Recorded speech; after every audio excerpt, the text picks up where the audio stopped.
Bonjour à toutes et à tous, bienvenue sur les tutos de Nico. Aujourd'hui, dans ce tuto, on va s'intéresser au Virtual Cockpit ainsi qu'au Connect Nav 10 pouces que l'on peut retrouver sur les dernières générations de chez Stellantis. Donc, quand on comprend Stellantis, c'est Stellantis entier, un Peugeot, Citroën, DS éventuellement. Je pense qu'on peut le retrouver également chez Opel. Donc ce nouveau Connect Nav 10 pouces, c'est ni plus ni moins que le 7 pouces que vous voyez là, avec les écrans qui sont élargis, avec 2-3 infos en plus. Voilà, vous verrez que la partie utile fait toujours 7 pouces, ça on y verra par la suite. Il se contrôle via un piano ici, alors parfois les applis sont sur les côtés ici, ou c'est un vrai piano à touches. Voilà, là c'est les petites touches tactiles qui sont ici, où là par exemple je vais passer à la radio, par exemple, entre autres. Beaucoup de choses se commandent avec le volant, notamment ici la gestion de mon Virtual Cockpit que je vais pouvoir modifier par exemple par minimal pour avoir le moins d'informations possible, être le moins attiré. Le personnel 1, donc ça le personnel 1 je le paramètre, je vais le paramétrer ici dans mes paramètres tout simplement. Je vais ensuite aller dans options, puis dans personnalisation du combiné, et je vais avoir différents choix, ordinateur de bord, donc détection d'inattention par exemple, et là j'ai mon niveau de vigilance qui s'affiche tout simplement ici. Voilà. Le volant multifonction, commande de radio volant par ici, la commande vocale qui fonctionne très bien, n'hésitez pas à l'utiliser, hein. Ça il n'y a pas de problème. On retrouve liste, donc qui va nous permettre d'appeler la liste des stations que nous captons où nous sommes. Voilà, ici source, nos différentes sources d'écoute qui vont être donc radio, USB et éventuellement, vous le verrez, l'Apple CarPlay, puisque j'ai branché mon téléphone pour vous faire la démonstration. Alors attention, la prise sur le côté gauche micro USB n'est dédiée uniquement qu'au chargement. C'est pour ça qu'il y a la petite batterie. Si vous mettez le micro USB, ça passe pas. Et donc la molette pour rechercher dans mes stations. Donc le Virtual Cockpit est bien fait. Donc pour la démo, on va se remettre sur navigation parce que déjà esthétiquement, il est très joli. Vous voyez, vous avez votre grande navigation devant vous, votre rapport de boîte, la vitesse, ici le lecteur de panneaux, et par ici l'autonomie, le carburant, et on retrouve une boussole également. Voilà. Donc notre écran, il se contrôle ici, donc le menu musique avec donc la radio DAB, FM et grandes ondes. On change les bandes ici, grandes ondes, FM ou DAB. Je vais sur ma liste, je peux sélectionner la station que je souhaite. J'écoute ma station, le volume peut se contrôler par ici ou avec la commande de radio au volant par là. Lorsque je veux enregistrer une station, si M, FM, je le veux à la place de France Inter, je reste appuyé ici et je viens de mettre M, FM. Je vais avoir dans options un tas de réglages, donc mes stations de radio que je vais pouvoir mettre à jour si je le souhaite, les fichiers musicaux lorsque j'ai un appareil de branché, réglage radio, je vais pouvoir choisir qu'il y ait le suivi des stations ou non, le suivi FM DAB et l'affichage du radio texte. Donc le radio texte, c'est simplement ici, numéro 1 de la chanson par exemple, c'est ce petit texte défilant. Voilà, alors je suis repassé sur l'Apple CarPlay, pardon. Ensuite, je vais avoir la gestion des photos, si éventuellement j'ai des photos sur un appareil que je branche, les réglages audio, donc avec l'ambiance musicale prédéfinie, donc jazz, blues, pop, rock, etc. Les graves, les médiums, les aigus, une répartition avant, arrière, gauche, droite, les différents sons, par exemple si le son tactile, je le veux pas, hop, ça y est, ma tablette ne fait plus de bruit, tout simplement.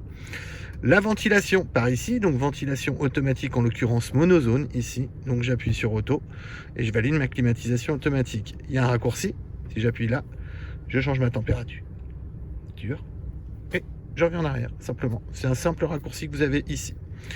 Par ici, la navigation d'origine, donc menu, tout simplement saisir adresse. Donc on a un shortcut, donc par exemple là si je tape Lons, en l'occurrence je vais à la Lons-le-Saunier, vous voyez ça me réduit directement mes choix. Je vais aller rue Lafayette, je tape les 3 premières lettres, je patiente, j'ai rue Lafayette, je vais aller au 8, donc on a de la chance, le 8 existe, mais si le 8 n'existait pas, ça vous proposerait le 6, le 9, bref, le numéro le plus près, voilà, tout simplement. Toc, je le valide, je valide avec OK, OK, de nouveau, OK à nouveau, et là, calcule l'itinéraire en cours, je sais que j'ai des travaux sur le long de mon chemin, voilà, j'ai mon infotrafic là, le long, j'ai la même chose devant moi au niveau de la navigation, donc qui est plutôt sympa et très bien faite. Mon heure d'arrivée, 14h57, 28 km tout simplement. Je peux passer ici en 2D par exemple, ou rester en 3D. Je peux également changer mon zoom ou me mettre en automatique. Et j'ai d'autres paramètres de la carte ici, choisir qui est la météo, les stations de service, l'infotrafic, les zones de danger, etc. Couleur, j'ai la couleur jour, j'ai la couleur nuit, j'ai la couleur jour-nuit automatique. Voilà, c'est moi qui le choisis. Les POI sur carte sont les points d'intérêt que je peux activer ou pas. Là, en l'occurrence, je veux mettre les aires de repos, je les valide. Dans vie active, je vais avoir les bibliothèques et les cinémas, je les active. Les boutiques, les cafés, je les active.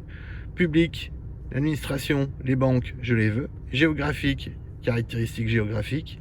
Passage aux frontières, je valide OK, et ça maintenant c'est des choses qui vont se... Et on aura des petites vignettes sur notre carte.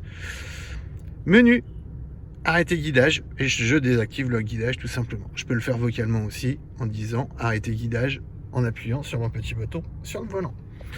Quand je vais aller dans rechercher maintenant, je vais avoir ma dernière adresse qui va se mettre, donc dans la page adresse. Et j'ai une page POI, Point of Interest, donc c'est les points d'intérêt. Donc par exemple si je tape Ikea,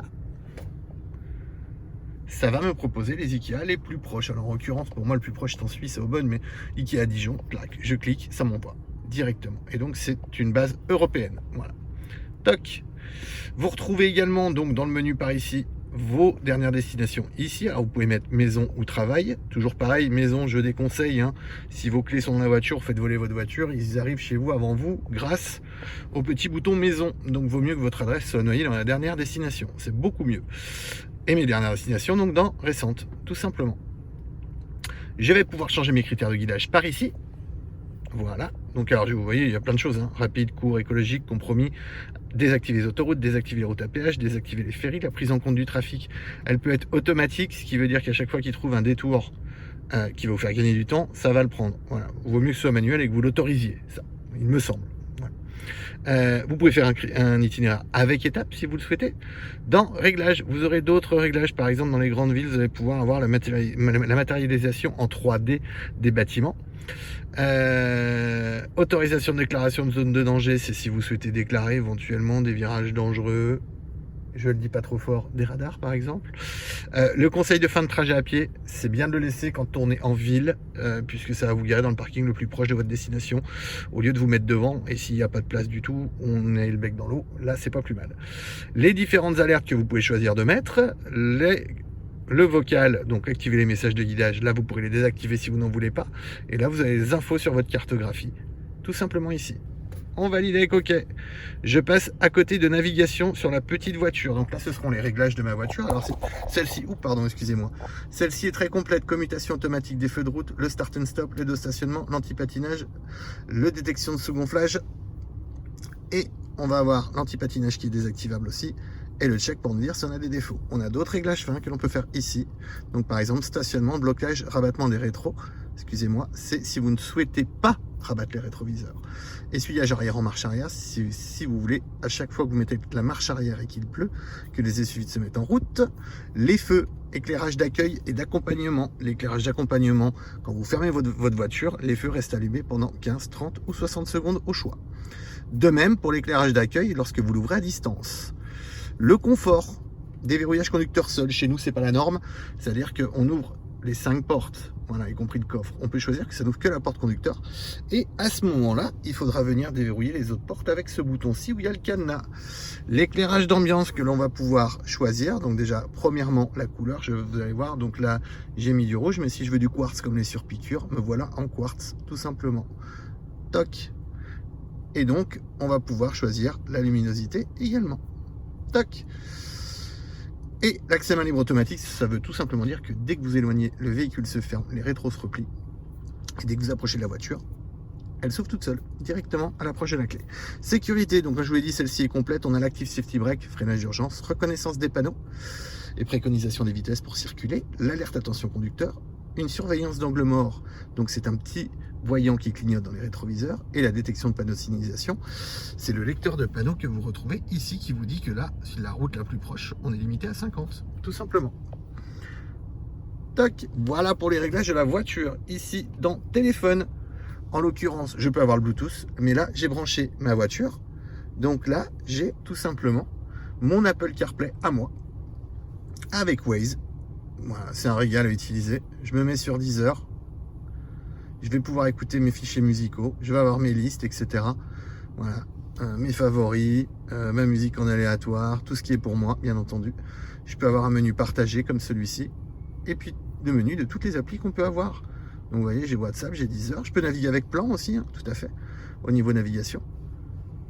Alors ça, c'est plutôt génial parce que la tablette, on peut faire ce qu'on veut. Elle va vieillir, votre téléphone, vous le mettez à jour, vous le changez. Et puis après, il y a l'intuitivité parce que le téléphone va se présenter exactement comme se présente habituellement votre téléphone. Donc ça, c'est super pratique. Deezer, ce sera exactement vos musiques. Il y a les messages en vocal. Le Waze, je vais en dire que du bien, mais du coup, c'est comme si je disais du mal du GPS d'origine, mais celui-ci est tout le temps à jour, la réactivité, et puis le fait que ce soit communautaire et qu'on ait un petit peu de radar, un petit peu d'aide à la conduite, un petit peu de bouchons. Voilà, on a beaucoup d'informations qui nous sont données. Le recalcul est super bien fait. Donc pour moi, Waze est le meilleur GPS sur le marché actuellement. Donc grâce à l'Apple CarPlay et au branchement via le câble, on a vraiment quelque chose de très très sympa. Donc ici, après c'est différentes applications, parce qu'on a l'Apple CarPlay, je vous en parle beaucoup, mais on a également l'Android Auto, on a la même chose si on a un téléphone Android. Et par ici, je vais avoir les paramètres de ma tablette dans paramètres, alors que je peux mettre ici. Hein. Donc par exemple déjà dans thème, si je souhaite, je peux passer sur le thème Quartz, sur cette voiture-ci. Hein. Alors les couleurs, etc., les teintes, les différentes en lumière d'ambiance, etc. Là on est sur une 208 GT, donc je peux mettre du vert, du rouge, j'ai des petites LED, etc. Sur tous les systèmes 10 pouces, vous n'aurez pas ce système-là forcément. Hein. Voilà, tout dépend de la dotation de votre véhicule. Là je peux à nouveau aller dans mes réglages audio. Dans options, je fais configuration système, c'est pas grand-chose, c'est simplement le litre au 100 degrés Celsius, donc là vous n'avez pas grand-chose à toucher. La langue pour remettre votre voiture en français si toutefois ça change. Date et heure, vous aurez juste à venir ici pour choisir de mettre l'heure d'été ou non, puisque c'est automatique en fonction du GPS l'heure. Donc vous n'avez pas besoin d'y toucher. Configuration de l'écran, donc c'est surtout pour sa luminosité que vous pourrez régler. Donc toujours valider votre réglage. Personnalisation du combiné, on l'a vu tout à l'heure. Donc là par exemple, je vais remettre le contour. Je vais valider mon contour. Et si je vais dans Perso 1 avec ma molette qui est là, je vais à nouveau avoir mon contour comme ceci. Voilà. Et paramétrage des profils, il y a 3 profils différents qu'on peut paramétrer. Donc vous validez tout, le vert, etc. Paramétrage du profil, dans l'occurrence je vais changer le nom, je vais dire que c'est moi-même, donc Nico. Toc. Et là c'est mes réglages. Si je veux, je peux passer sur le profil 2, ok, éventuellement, et changer toutes les couleurs, etc. Et avoir ma voiture à moi, mes stations d'enregistrer, le contour ou pas le contour, je vais pouvoir tout changer. Donc ça c'est plutôt sympa. Comme vous pouvez le voir, ces différentes fonctions qu'on a sur une 208, qu'on peut avoir sur une nouvelle 308, sur la 408, enfin bref, sur beaucoup de modèles, sont vraiment sympas. Ce système 10 pouces est ultra complet. Vous avez pu le voir, la réactivité de la tablette pour moi est plutôt très bonne. Le système de navigation, bon, il est très bien, mais le fait de se mettre avec l'Apple CarPlay, pour moi, est vraiment quelque chose d'essentiel dans une voiture maintenant. Et je suis pas sûr que dans 10 ans, on ait des GPS dans la voiture. Je pense que c'est notre téléphone qui fera tout. Voilà. Écoutez, j'espère que ce tuto vous a plu, vous a éclairé, vous a aidé dans la manipulation de votre voiture. Si c'est le cas, tant mieux. N'hésitez pas à laisser un pouce bleu pour dire que vous avez aimé la vidéo.